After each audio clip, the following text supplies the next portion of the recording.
Hello, welcome back to my channel. Goa ट्रिपचा हा आमचा आज सेकंड डे होता. सकाळी सकाळी उठून आम्ही इथे नर्सरी होती, जिथे भरपूर वेगवेगळ्या प्रकारची झाडं म्हणजे फुलांची, फळांची, आयुर्वेदिक वनस्पती किंवा मसाल्यांची काही झाडं वगैरे असं वेगवेगळ्या प्रकारची खूप झाडं होती. आणि आम्ही सकाळी सकाळी लवकर उठूनच नर्सरीमध्ये फिरायला गेलो, एक्सप्लोर करायला गेलो. तिथे वेगवेगळ्या ज्या वनस्पती होत्या त्यांच्याबद्दल थोडीफार माहितीसुद्धा तिथे दिलेली होती.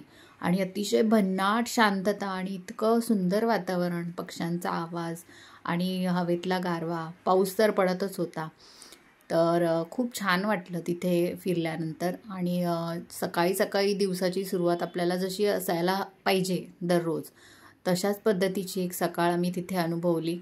आणि मॉर्निंग जितकी फ्रेश असते तितका संपूर्ण दिवससुद्धा आपला ताजातवाना आणि टवटवीत असा जातो.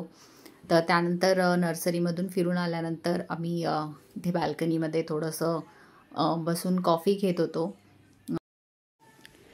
हे पहा किती सुंदर आणि मस्त असा निसर्ग दिसत आहे आणि खूप शांतता होती आणि खूपच छान असं वातावरण झालेलं होतं, पाहू शकता तुम्ही. आणि पावसामुळे ढगाळ असं वातावरण झालेलं होतं, ढग आलेले होते. आणि रूमवर सुद्धा तितकीच भन्नाट शांतताच होती. खूप छान वाटत होतं. आणि बाल्कनीमध्ये बसून आम्ही दोघांनी पण एक कॉफी घेतली. त्यानंतर नईला उठवायचं होतं, पण नई इतक्या गाढ झोपेत होता. ॲक्च्युली आदल्या दिवशी आम्ही इतका प्रवास केला होता, त्यामुळे थकून कंटाळून तोही झोपला होता बराच उशीर. सो त्याला आम्ही थोडा आराम करून दिला. त्यानंतर आम्हाला उठून तयार होऊन फ्रेश होऊन आम्हाला जायचं होतं ब्रेकफास्टसाठी.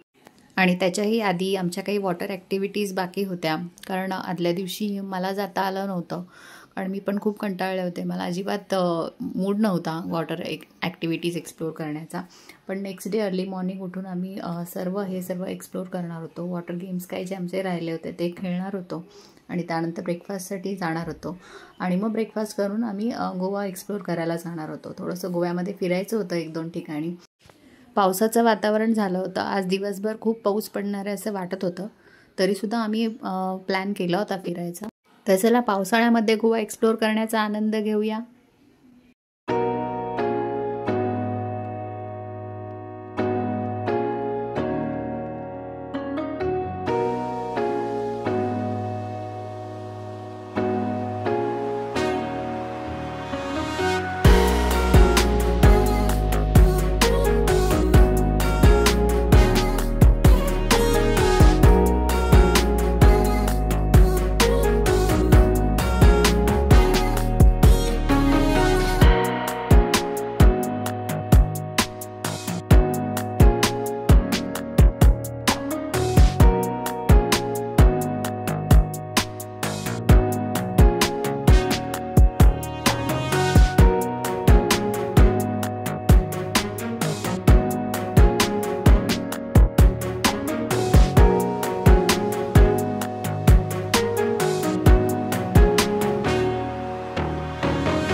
या ठिकाणी हे जे आपण बघतोय हे याला म्हणतात लेझी रिवर. आणि ही सुद्धा एक वॉटर ॲक्टिव्हिटी आहे. ही चार्जेबल आहे, करण्याचे चार्जेस आहेत per person. Around 500 rupees per person असा याचा चार्ज आहे. आणि याच्यामध्ये आपण दिवसभर याच्यामध्ये एन्जॉय करू शकतो एकदा पे केल्यानंतर. त्याच्यानंतर बराच वेळ आम्ही याच्यामध्येच लेझी होऊन आम्ही एन्जॉय करत होतो लेझी रिव्हरमध्ये. पण खूप मजा आली त्याच्यात पण. वरून हलका हलका पाऊस पडत होता. आणि शिवाय लेझी रिव्हरमध्ये सुद्धा 2-3 ठिकाणी जागेवर असे थोडेसे स्टॉप आहेत, जिथे पाण्याचं फ्लो तुम्हाला दिसतो आणि जो आपल्याला रेनचा फील देतो त्याच पद्धतीने.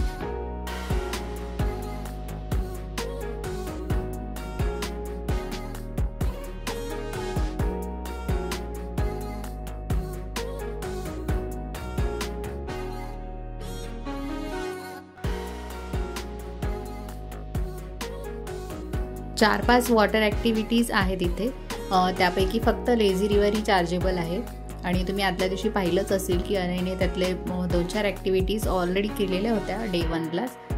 त्या ॲक्टिव्हिटीजमध्ये स्विमिंग पूल होता, त्यानंतर काही स्लाईड्स होते आणि काही एक वॉटर पार्क थीमसुद्धा होती. वॉटर ॲक्टिव्हिटीज खेळून झाल्यानंतर आम्ही रूमवर येऊन फ्रेश झालो, रेडी झालो आणि ब्रेकफास्ट करण्यासाठी निघालो.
हा लाईव्ह काउंटर आहे. इथे तुम्हाला सर्व गोष्टी लाईव्ह म्हणजे तुम्ही ऑर्डरप्रमाणे तुम्हाला ताबडतोब बनवून मिळतात.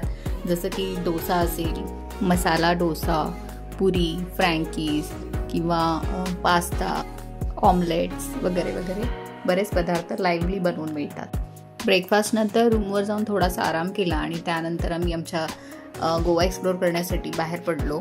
तर आम्हाला नेमकं पावसाने गाठलं. भरपूर आणि फक्त भरपूर पाऊसच पडत होता. पावसामुळे थोडासा मूड ऑफ झाला होता, कारण जे नियोजन केलेलं होतं, जे प्लॅन केलेलं होतं काही 1-2 ठिकाणी बीचवर पण जायचं होतं, पण पावसाने पूर्ण चिखल झालेला होता. त्यानंतर हे पॅरा कोकोनट ट्री रोड असं पण एक स्पॉट आहे. तिथे सुद्धा फोटोशूटसाठी बरेच जण येतात, गर्दी करतात.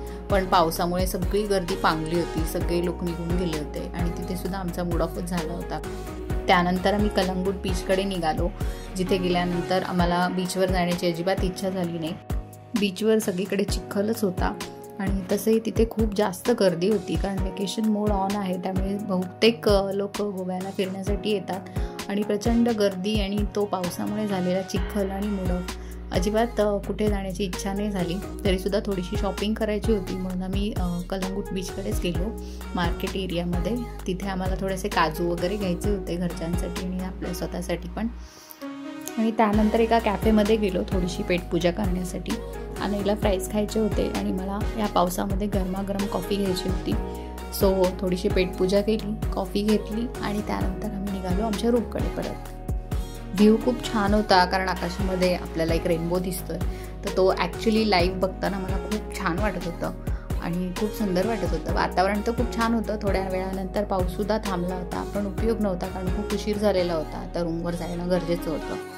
आणि मस्त नंतर असा निसर्गाचा आनंद घेत घेत, जरी पावसाने मूड ऑफ केलेला असला तरी आम्ही आमच्या रूमवर परत निघालो.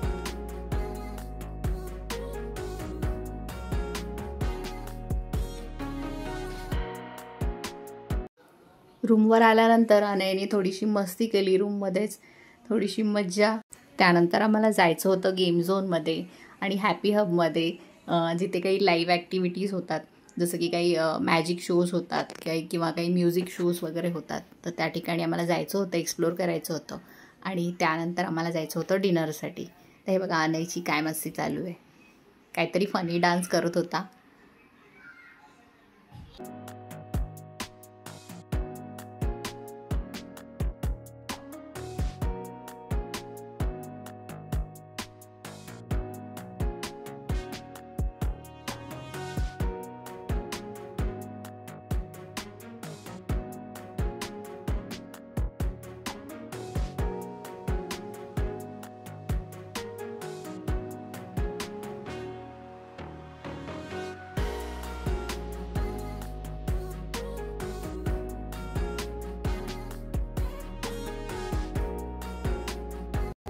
गेम झोनमधून निघाल्यानंतर आम्ही आमचा डिनर करण्यासाठी आमच्या रेस्टॉरंटमध्ये आलो.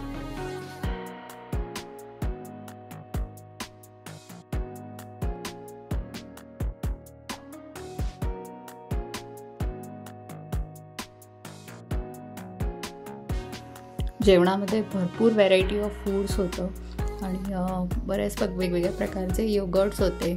त्यानंतर इथे सॅलेड्स होते वेगवेगळ्या प्रकारचे, काही गोवन सॅलेड्स पण होते.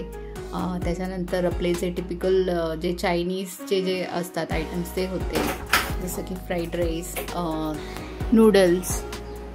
अनफॉर्च्युनेटली त्या दिवशी थर्सडे होता, त्यामुळे आम्हाला नॉनव्हेज खायचं नव्हतं, तरी पण मी शूटसाठी ते शूट केलं. हा जो सगळा आहे तो व्हेजिटेरियन सेक्शन आहे. इथे सगळे व्हेजिटेबल्स आणि सगळे व्हेज आयटम्स होते आणि ते दिसायला सुद्धा फार टेम्पटिंग दिसत होते. Taste was okay. मी ॲव्हरेज देईन फूडसाठी, कारण टेस्ट वाईज थोडंसं डिफरन्स तर असतोच, ऑब्वियस आहे. ज्यांना लेस स्पायसी आवडतं त्यांच्यासाठी हे फूड एकदम मस्त आहे. इथे त्यांच्या काही ऑथेंटिक गोवन रेसिपीज आहेत, जसं की गोवन ब्रेड आहेत, गोवन बीन्सची भाजी आहे, त्याच्यानंतर गोवन करीज होत्या. हा नॉन व्हेजिटेरियन सेक्शन आहे. याच्यामध्ये सुद्धा भरपूर वेगवेगळ्या प्रकारचे सॅलेड्स होते. सूप होतं, चिकन सूप होतं. त्यानंतर चिकन समथिंग नॉट चिकन, काहीतरी फिशचं काहीतरी होतं. आणि त्यानंतर इथे चिकन स्ट्यू होतं. भरपूर व्हेरायटी होते नॉनव्हेजमध्ये सुद्धा, आणि ते दिसायला पण टेम्पटिंग होतं आणि खायला पण डेफिनेटली असेलच, पण खूप छान आणि व्हेरायटी ऑफ फूड होतं, ते खूप छान वाटलं. त्याच्यानंतर इथे डेझर्टमध्ये खीर होती, त्याच्यानंतर काही पेस्ट्रीज होत्या, केक होता, त्याच्यानंतर मोतीचूर लड्डूसुद्धा होते. हे काहीतरी वेगळं होतं नेहमीपेक्षा, आणि हे सुद्धा पेस्ट्रीचंच काहीतरी वेगळे प्रकार होते. हे मोतीचूर लड्डू होते.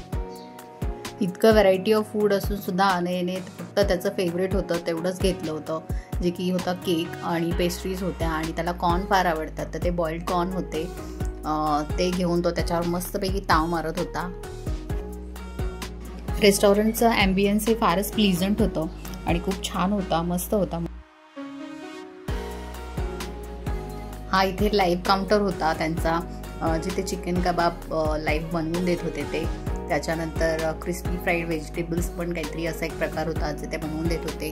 पण थर्सडे असल्यामुळे आम्ही व्हेज खाणार होतो, आणि व्हेजमध्ये जसं बीन्सची भाजी जी गोवन रेसिपी आहे, त्याच्यानंतर कॉर्न, पनीर, दाल, आणि बरंच हे इथे डेझर्ट पण घेतलेलं आहे. आणि अशा पद्धतीने आम्ही आमचा डिनर स्टार्ट केला. आदल्या दिवशीसुद्धा आम्ही इंडियनच खाल्लं होतं, त्यामुळे मला आज आता इंडियन खाण्याची इच्छा नव्हती, सो मी चायनीज ऑप्ट केलं. आणि चायनीजमध्ये पण भरपूर आयटम्स होते, त्यातले थोडे थोडे सर्व ट्राय केले मी. Food was okay, less spicy but okay. Almost सर्वच फूड्सना गोवन तडका होता, आणि हे टोमॅटो सूप होतं जे थोडं डिफरंट होतं. आणि अशा पद्धतीने आम्ही आमचा डिनर कंप्लीट केला, आणि त्यानंतर आम्हाला जायचं होतं रूमवर रेस्ट करण्यासाठी. तर कसा वाटला तुम्हाला आजचा व्हिडिओ मला कमेंट करून नक्की सांगा, आणि व्हिडिओ आवडला असेल तर लाईक, शेअर आणि सबस्क्राईब करायला विसरू नका. तर भेटूया नेक्स्ट व्हिडिओमध्ये. तोपर्यंत सर्वांना बाय बाय.